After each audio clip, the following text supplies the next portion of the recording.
Hi guys, welcome back to another video. News channels പോലും പുറത്തുവിടാൻ മടി കാണിക്കുന്ന ഒരു ന്യൂസ് നിങ്ങളിലോട്ട് എത്തിക്കാനാണ് ഇന്നത്തെ വീഡിയോ. അപ്പൊ കേരള സ്റ്റോറി 2 ട്രെയിലർ കണ്ടതിന് ശേഷം നമ്മൾ എല്ലാവരും പറഞ്ഞാണ് ഇതേപോലെ ഇന്നത്തെ കാലത്തും മതം മാറ്റി അതിലൊരു സന്തോഷം കണ്ടെത്തുന്ന ഒരുപാട് ആൾക്കാർ ഇന്ന് ഉണ്ടോ എന്നുള്ളത്. അന്ന് നമ്മൾ ആ വീഡിയോ ചെയ്തപ്പോൾ പറഞ്ഞാണ് എന്റെ അറിവിൽ അങ്ങനെ ഒരിക്കലും ഇല്ല എന്ന്. പക്ഷെ ഇന്ന് അതിന് സമാനമായ ഒരു സംഭവം നമ്മുടെ ഇന്ത്യയിൽ തന്നെ സംഭവിച്ചിരിക്കുകയാണ്. മഹാരാഷ്ട്ര നാസിക്കിലെ TCSലാണ് ഈ സംഭവം. ഒരു കൂട്ടം മുസ്ലിം യുവാക്കൾ ചേർന്ന് ഹിന്ദുക്കളെ മതം മാറ്റുക, കൂടാതെ തന്നെ സെക്ഷലി യൂസ് ചെയ്യുക, അവർക്ക് ഇഷ്ടമില്ലാത്ത കാര്യങ്ങൾ അഥവാ ബീഫ് നമ്മൾ കേരള സ്റ്റോറി 2 കണ്ടതാണ്, വായയിൽ കുത്തിക്കയറ്റുന്ന സീനുകളൊക്കെ അതേപോലെ തന്നെ അവർ ചെയ്തിരിക്കുകയാണ്. അവനവന്റെ സ്വാതന്ത്ര്യത്തെയാണ് അവർ ഇപ്പോൾ കയ്യേറിയിരിക്കുന്നത്. അതായത് ഒരു കൂട്ടം മുസ്ലിങ്ങൾ, എല്ലാവരെയും നമുക്ക് ഒരിക്കലും പറയാൻ പറ്റില്ല. അപ്പൊ അതിനെപ്പറ്റി ചർച്ച ചെയ്യാനാണ് അപ്പൊ നമ്മുടെ ഇന്നത്തെ വീഡിയോ അവസാനം വരെ കാണുക. അപ്പൊ ചാനൽ ആദ്യമായിട്ടാണ് കാണുന്നതെങ്കിൽ തീർച്ചയായും സബ്സ്ക്രൈബ് ചെയ്യുക. നിങ്ങളുടെ വിലയേറിയ അഭിപ്രായങ്ങൾ എന്തായാലും കമന്റ് സെക്ഷനിൽ പറയുക. അപ്പൊ ഈ സംഭവം പുറത്തെങ്ങനെ വരുന്നത് വെച്ച് കഴിഞ്ഞാൽ TCSൽ വർക്ക് ചെയ്യുന്ന ഒരു വുമന്റെ പാരന്റ്സ് അവളുടെ ബിഹേവിയറിൽ മാറ്റം വന്നപ്പോഴാണ് ശ്രദ്ധിക്കാൻ തുടങ്ങിയത്. സ്വാഭാവികമായിട്ടും വർക്ക് കൾച്ചറും സ്ഥലങ്ങളൊക്കെ മാറി നിൽക്കുകയാണല്ലോ. അപ്പൊ അതിൻ്റെതായ പ്രശ്നങ്ങളാവും എന്ന് വിചാരിച്ചിട്ട് മാറ്റി നിർത്തുകയാണെങ്കിൽ പോലും പിന്നീട് ആ കുട്ടിയുടെ സ്വഭാവത്തിൽ മാറ്റം വരികയാണ്. ഹിന്ദു യുവതി മുസ്ലിം എന്നുള്ളൊരു പെരുമാറ്റവും എല്ലാം മാറുക. പറഞ്ഞ പോലെ തന്നെ ആ യുവാക്കൾ ചേർന്ന് അവളെ മനഃപൂർവ്വം മതം അടിച്ചേൽപ്പിക്കുകയാണ് അവിടെ ചെയ്തത്. അപ്പൊ അങ്ങനെ ഈ പാരന്റ്സ് പോലീസിൽ കംപ്ലൈന്റ് കൊടുക്കുകയാണ് ഉണ്ടായത്. അപ്പൊ ഇതിനെപ്പറ്റി കൂടുതൽ അന്വേഷിക്കാനും എല്ലാത്തിനായിട്ട് ഇവരൊരു അണ്ടർ കവറിൽ ഒരു ഓപ്പറേഷൻ തയ്യാറാക്കുകയാണ്. ഈ നാസിക്കിലുള്ള BPO അതായത് TCSൽ കമ്പനിയിൽ പോയിട്ട് ഈ കാര്യങ്ങളെല്ലാം ശരിയാണോ എന്നുള്ള അന്വേഷിച്ചു വരാൻ പറഞ്ഞു. അവരൊരു ഹൈഡായിട്ട് ഒരു സൂപ്പർ എന്നുള്ളൊരു ലെവലിലാണ് അവിടെ എത്തിച്ചേർന്നത്.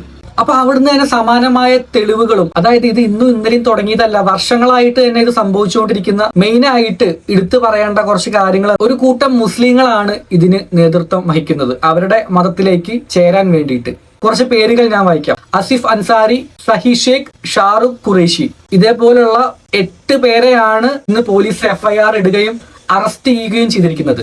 HR ആയിട്ട് ജോലി ചെയ്യുന്ന നിദാ ഖാൻ എന്ന് പറയുന്ന ആളാണ് ഇതിന് മെയിൻ ആയിട്ട് നേതൃത്വം കൊടുത്തിരിക്കുന്നത്. നിദാ ഖാന്റെ ഫോട്ടോസ് ഇപ്പൊ നമുക്ക് അവൈലബിൾ ആയിട്ടുണ്ട്, അതുകൊണ്ട് ഫോട്ടോ ഞാൻ ഇവിടെ കൊടുക്കാം.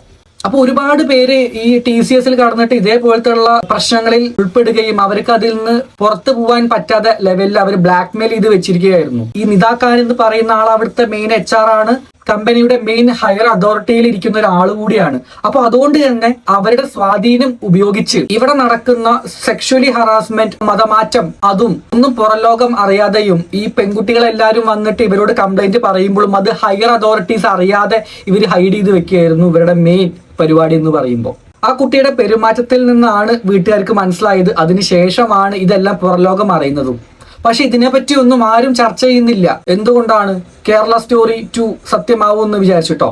കേരളത്തിൽ എന്തായാലും ഇതേപോലെ നടക്കുമെന്ന് എനിക്ക് തോന്നുന്നില്ല. പക്ഷെ നമ്മുടെ ഇന്ത്യയിൽ ഇങ്ങനത്തെ ഒന്നും നടന്നിട്ടുണ്ടെങ്കിൽ തന്നെ അതിനെതിരായ സ്ട്രിക്റ്റ് ആക്ഷൻ എടുക്കണം. ഇപ്പൊ എന്തായാലും ഇതിന് കൂട്ടുനിന്ന ആ എല്ലാ മുസ്ലിംസിനെയും കേസിൽ ഉൾപ്പെടുത്തിയിട്ടുണ്ട് പോലീസ്. കൂടാതെ തന്നെ TCSന്റെ ഭാഗത്തുനിന്നും അവർക്ക് എല്ലാ രീതിയിലുള്ള സപ്പോർട്ടും പോലീസിന് ഉണ്ടാവുമെന്ന് അവർ പറഞ്ഞിട്ടുണ്ട്. അപ്പൊ എനിക്ക് എന്റെ വീഡിയോ കാണുന്ന എന്റെ ഫാമിലി സബ്സ്ക്രൈബേഴ്സിനോട് പറയാനുള്ളത്, നിങ്ങൾ എന്തെങ്കിലും ഇങ്ങനത്തെയുള്ള കാര്യങ്ങൾ എന്തെങ്കിലും അനുഭവിക്കുന്നുണ്ടെങ്കിൽ നിങ്ങൾ വായ തുറന്ന് പറയുക. നമ്മൾ ഒരിക്കലും നമ്മുടെ വീഡിയോയിൽ എല്ലാ മുസ്ലിംസിനെ പറയുന്നില്ല. കാരണം എനിക്ക് നല്ലവരായ ഒരു കൂട്ടം മുസ്ലിം ഫ്രണ്ട്സ് ഉള്ളതാണ്. എന്റെ വിഷമങ്ങളിലും എല്ലാ കാര്യങ്ങളിലും എന്റെ ഒപ്പം നിൽക്കുകയും അത്രയും കെയറിംഗ് ആയിട്ട് കൊണ്ടുപോകുന്ന ഒരുപാട് മുസ്ലിങ്ങൾ നമ്മുടെ സമൂഹത്തിലുണ്ട്. അവർക്ക് പോലും ചീത്തപ്പേര് കേൾപ്പിക്കാൻ വേണ്ടി മതത്തിന്റെ പേരിൽ ഇതേപോലെ തെണ്ടിത്തരം കാണിക്കുന്ന മുസ്ലിങ്ങളെ മാത്രമാണ് നമ്മൾ ഇവിടെ ക്രിട്ടിസൈസ് ചെയ്യുന്നത്. അപ്പൊ ഇതിനെപ്പറ്റി എന്തായാലും കൂടുതൽ കാര്യങ്ങൾ എന്റെ റിവ്യൂ ഞാൻ പറയുന്നില്ല. കാരണം ഇനിയും ഒരുപാട് കാര്യങ്ങൾ പുറത്തു വരാനുണ്ട്. FIR എന്തായാലും പോലീസ് രജിസ്റ്റർ ചെയ്തിരിക്കുന്നു. നിങ്ങൾ ആലോചിക്കണം, ഇത് നമ്പർ 1 കമ്പനിയായ TCSൽ നടന്ന സംഭവമാണ്. ഇതേപോലെ തന്നെ എവിടെയെങ്കിലും ഇതേപോലെ എന്തെങ്കിലും പ്രശ്നങ്ങൾ അനുഭവിക്കുന്ന ആൾക്കാരാണ് നിങ്ങളെങ്കിൽ സ്പീക്ക് ഔട്ട് ലൗഡ്ലി എന്നേ എനിക്ക് പറയാനുള്ളൂ. മാധ്യമങ്ങൾ എന്തായാലും ഇതേപോലത്തെ സംഭവങ്ങളൊന്നും പുറത്തു വിടില്ല. എന്താണെന്നൊന്നും എനിക്ക് മനസ്സിലാവുന്നില്ല. നട്ടലിന്റെ കുറവായിരിക്കാം. ഇതിനെപ്പറ്റിയുള്ള എന്തെങ്കിലും കാര്യങ്ങൾ നിങ്ങൾക്ക് അറിയാമെങ്കിൽ എന്തായാലും കമന്റ്സിൽ പറയാവുന്നതാണ്. എന്റെ Instagram ID യൂട്യൂബിൽ ലിങ്ക് ആക്കി വെച്ചിട്ടുണ്ട്. കൂടുതൽ ഡീറ്റെയിൽസ് നിങ്ങൾക്ക് അവിടെ അറിയാവുന്ന കാര്യങ്ങളെല്ലാം ഷെയർ ചെയ്യാവുന്നതാണ്. അപ്പൊ നിങ്ങളുടെ അഭിപ്രായങ്ങൾ എന്തായാലും കമന്റിൽ പറയുക.